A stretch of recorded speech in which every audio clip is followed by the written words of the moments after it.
رسول کریم اما بعد فاعوذ باللہ من الشیطان الرجیم بسم اللہ الرحمن الرحیم۔ آج میں حضور نبی کریم صلی اللہ علیہ وسلم کے روضے کے متعلق یعنی قبر کے حوالے سے کچھ معلومات حضرات کو فراہم کروں گا، انشاءاللہ آپ کو بہت فائدہ ہوگا۔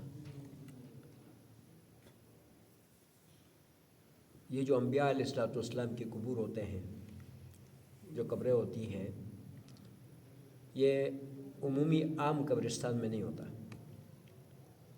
حضور نبی کریم صلی اللہ علیہ وسلم اور دیگر انبیاء علیہ الصلوۃ والسلام کی جو قبریں ہوتی ہیں،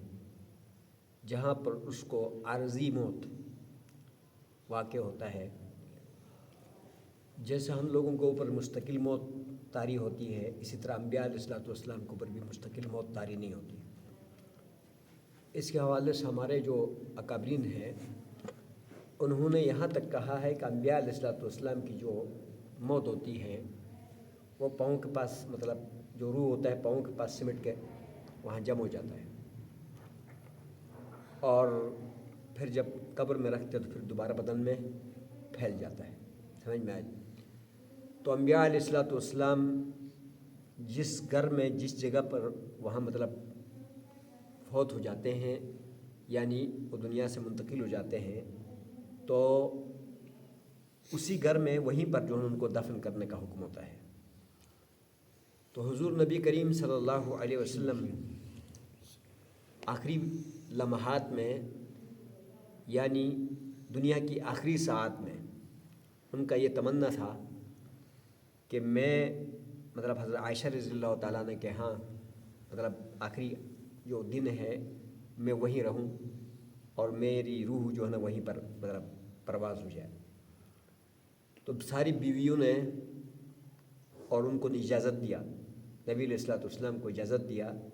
کہ آپ جو ہے نا بے شک حضرت عائشہ رضی اللہ تعالیٰ عنہا کے پاس تشریف رکھ سکتے ہیں، ہماری آپ کو اجازت ہے۔ تو حضرت عائشہ رضی اللہ تعالیٰ عنہ فرماتی ہیں کہ حضور نبی کریم صلی اللہ علیہ وسلم جب آخری مرحلے میں تھے تو ان کا سر مبارک میرے سینہ اور اس تھوڑی کے درمیان میں اس طرح پکڑے ہوئے تھے، اور مطلب کچھ فرما رہے تھے، لیکن آخری لاسٹ جو الفاظ تھے وہ یہ تھے کہ اللہم رفیق الاعلی، کہ اللہ بھی مجھے اوپر والا محفل جو اعلیٰ محفل ہے وہ پسند ہے۔ مطلب تو وہ سمجھ گئی کہ میں ان جملوں اور ان الفاظ سے سمجھ گئی کہ اب اس نے فرشتے کو اجازت دے دیا، کیونکہ فرشتہ بھی جو ہے نا بغیر اجازت کے انبیاء کا روح نہیں نکال سکتا۔ خیر یہ لمبا ہو جائے گا۔ تو نبی علیہ الصلوۃ والسلام نے جب دنیا سے تشریف لے گیا تو جب یہ بات صحابہ میں پھیل گئی تو صحابہ میں جو ہے نا ایک قسم کا جو ہے نا قیامت برپا ہو گیا۔ ان کو یقین ہی نہیں آ رہا تھا اور بالکل مدہوش ہو گیا، ہوش کھو گیا۔ یہ پیر کا روز تھا، 12 ربیع الاول پیر کا روز تھا۔ صحابہ اتنے مدہوش ہو گئے کہ وہ دن بھی ان کو پتہ نہیں چلا کہ کیسے گزرا،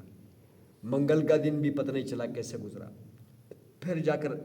یعنی بدھ کے روز ابوبکر صدیق رضی اللہ تعالیٰ عنہ نے ایک خطبہ دیا، جامع قسم کا خطبہ، اور جس پر صحابہ نے ہوش سنبھالا۔ تو اب فیصلہ ہو گیا کہ حضور نبی کریم صلی اللہ علیہ وسلم کا کو مطلب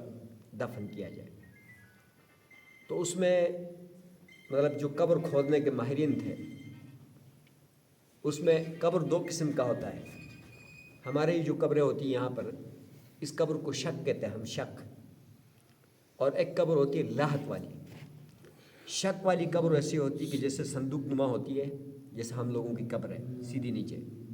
اور لاحت جو والی جو قبر ہوتی ہے اس کو نیچے لے جا کے دائیں طرف اندر کرتے ہیں، پھر پیچھے سے تختے لگاتے ہیں۔ سمجھ میں آ جائے؟ تو صحابہ کا مطلب اس میں مطلب مشورہ ہونے لگا کہ حضور نبی کریم صلی اللہ علیہ وسلم کے لیے شق والا قبر بنایا جائے یا لاحت والا قبر بنایا جائے۔ سمجھ میں آئی؟ تو حضرت ابو طلحہ رضی اللہ تعالیٰ عنہ جو تھے وہ لاحت کی قبر بنانے میں ماہر تھے، اور زید بن سہل انصاری رضی اللہ تعالیٰ عنہ یہ جو شق بنانے میں زیادہ مطلب ماہر تھے۔ تو انہوں نے دیکھا کہ جو سب سے پہلے ان دونوں میں سے جو آئے گا تو اس کے مطابق قبر بنائی جائے گی۔ تو سویرے سویرے ابو طلحہ رضی اللہ تعالیٰ عنہ وہ تشریف لائے،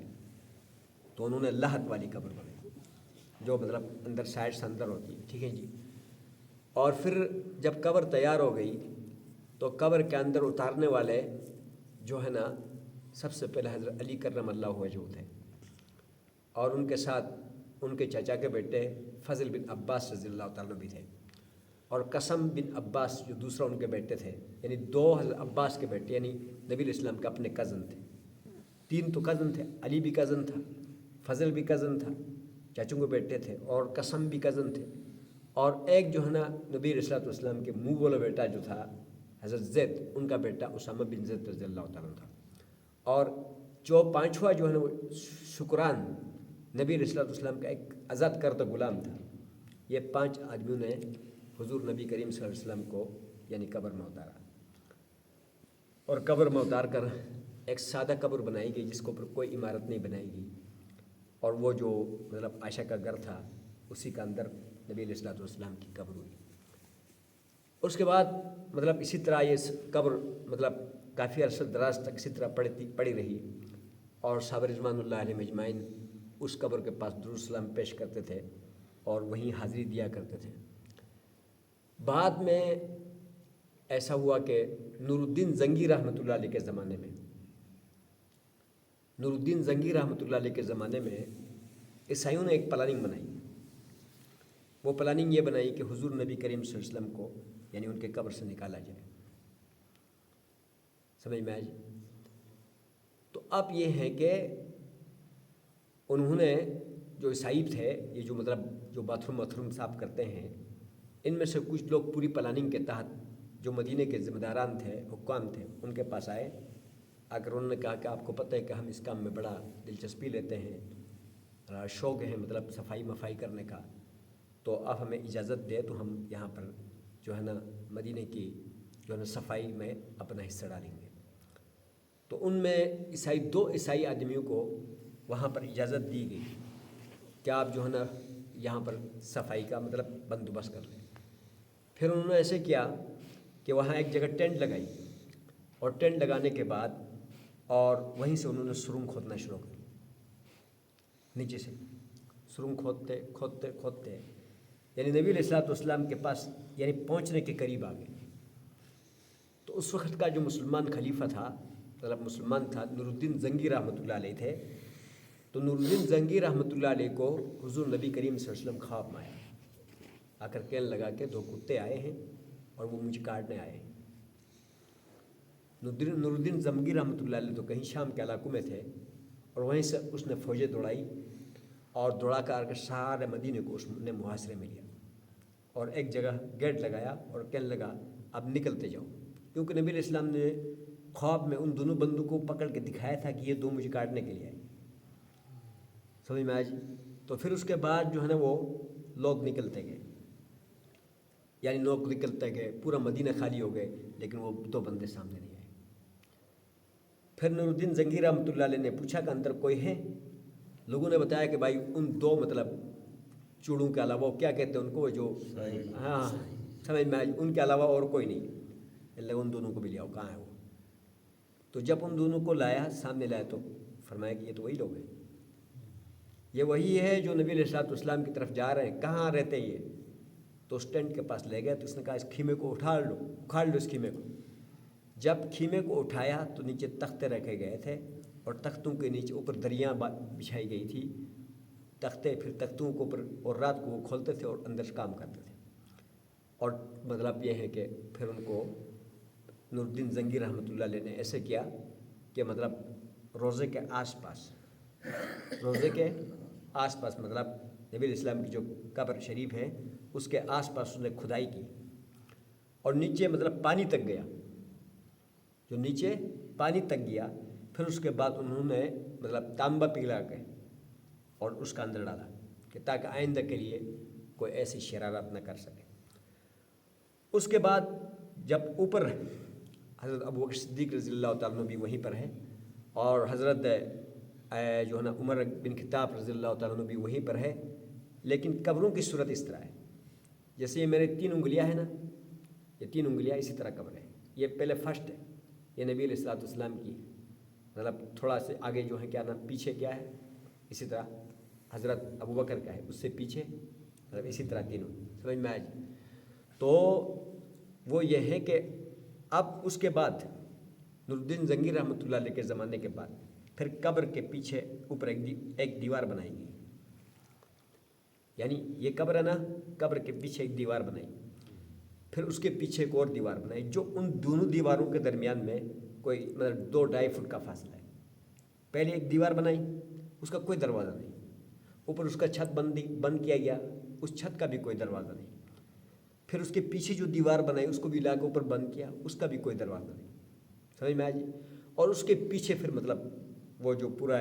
نبی علیہ الصلوۃ والسلام کا جو گھر تھا حضرت فاطمہ کا، اور سارا جو اندر اس پورے ایریا کو پھر گھیر کر مطلب گنبد کی، یعنی سلطنت عثمانیہ نے مطلب روزے کی مطلب پوری وہ عمارت بنایا، سمجھ میں آئی۔ اب اس میں جالیاں ہیں، جو روزے کی عمارت بنایا نا، اب ان دو دیواروں کے پیچھے مطلب جالیوں والا عمارت ہے کہ جو کہ مطلب جس کو روزہ کہتے ہیں، ٹھیک ہے نا جی۔ اور ان جالیوں مطلب وہ جو جالیوں کے پیچھے مطلب فرنٹ پہ نبی علیہ الصلوۃ والسلام کو سلام عرض کی جاتی ہے، سمجھ میں آ جی۔ لیکن جو بڑے بڑے بادشاہ ہوتے ہیں یا کوئی خاص لوگ آتے ہیں وہاں پر نا، تو وہ جالیوں والی جو عمارت ہے اس کا دروازہ کھولا جاتا ہے، بڑے لوگوں کے لیے نا کھولا جاتا ہے۔ وہ اندر وہ جو 2 دیواریں اندر لگی ہے نا، مطلب جو اندر قبر کے آس پاس ان دیواروں تک وہ مطلب لے کے جاتے ہیں، لیکن اس اندر جو ہے نا کوئی نہیں جا سکتا، سمجھ۔ اور اس کے 900 سال ہو چکے ہیں، یعنی 900 سال تک سے، یعنی 900 سال کے بعد سے لے کر ابھی تک، یعنی حضور نبی کریم صلی اللہ علیہ وسلم کا جو اپنا یعنی اصل قبر شریف ہے وہ دنیا کے کسی بادشاہ نے بھی نہیں دیکھا، کسی آدمی نے بھی نہیں دیکھا، سمجھ میں۔ یہ تھا مطلب قبر کے حوالے سے مطلب جو وہاں پر اس وقت جو عمارت ہے، جہاں تک حضور نبی کریم صلی اللہ علیہ وسلم کی مطلب مدفون ہونے کے بعد، یعنی مطلب وہاں دفن ہونے کے بعد، ہمارے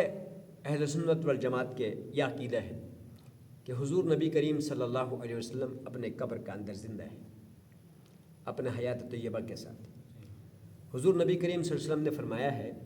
جو آدمی مطلب یہ ہے کہ آتا ہے میرے روزے کے اوپر اور وہ سلام پڑھتا ہے، سلام عرض کرتا ہے، درود شریف پڑھتا ہے، اس کو میں اپنی ان کانوں سے سنتا ہوں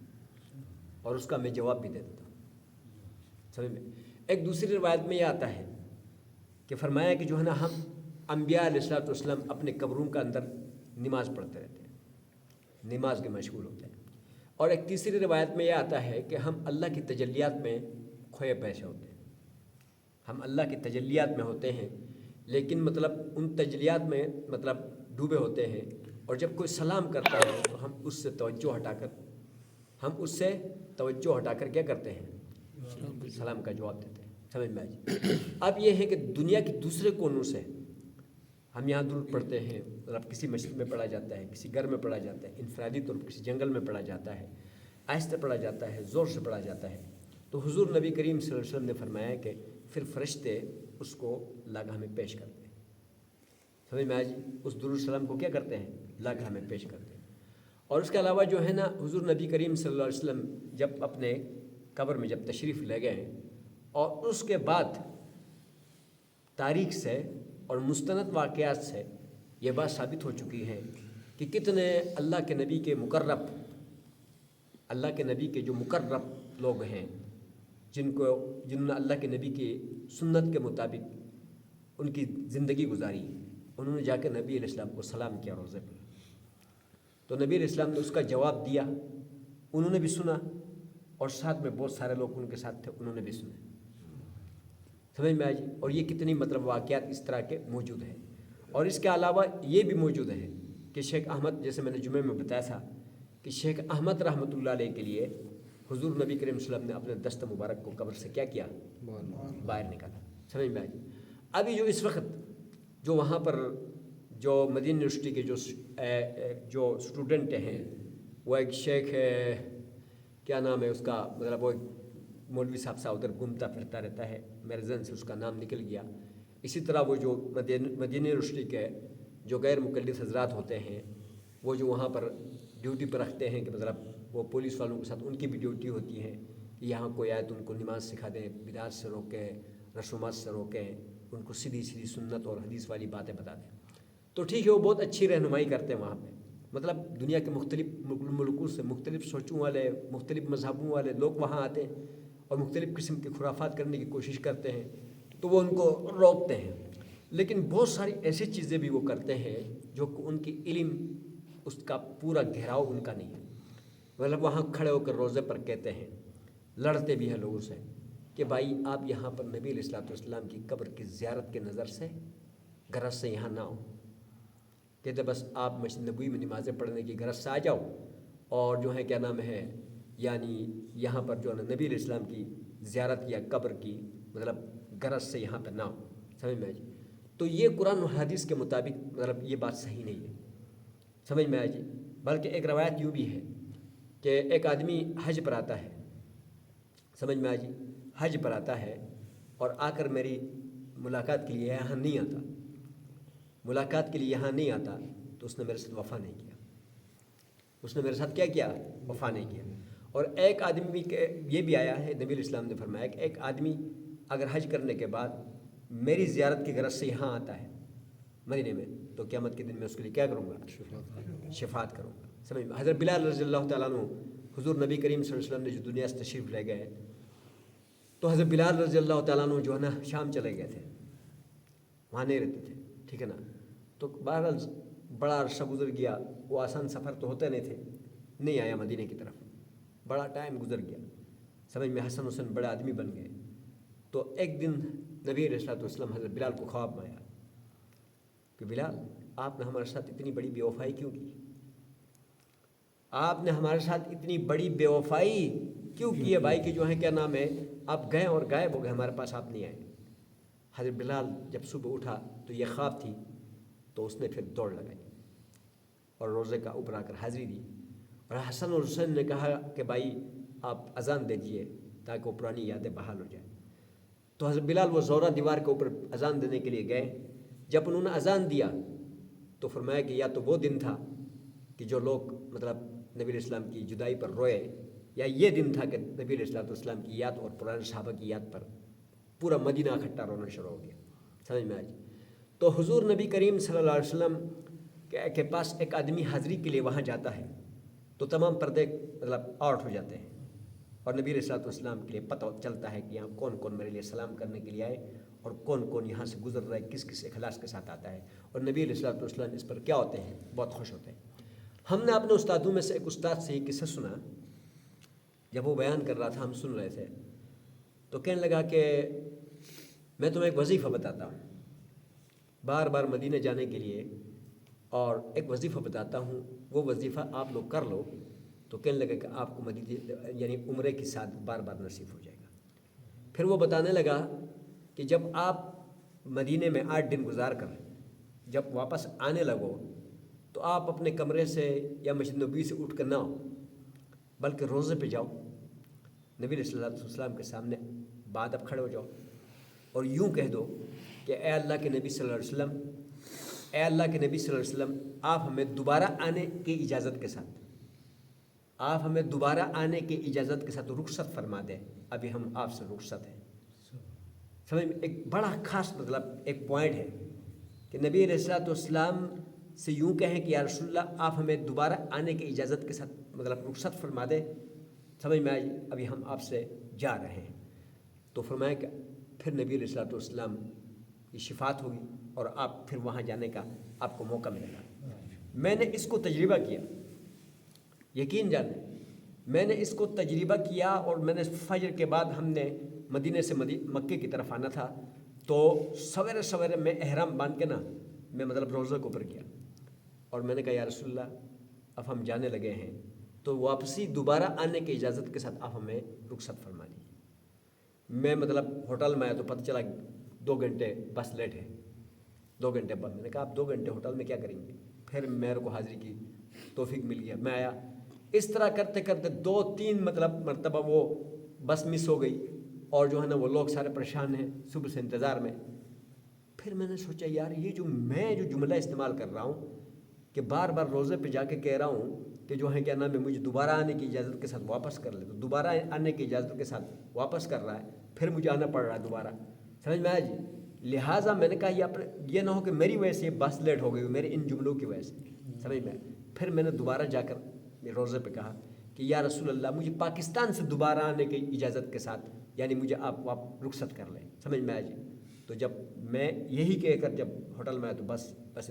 میرے انتظار میں تھا، چڑھ گیا اور نکل گیا،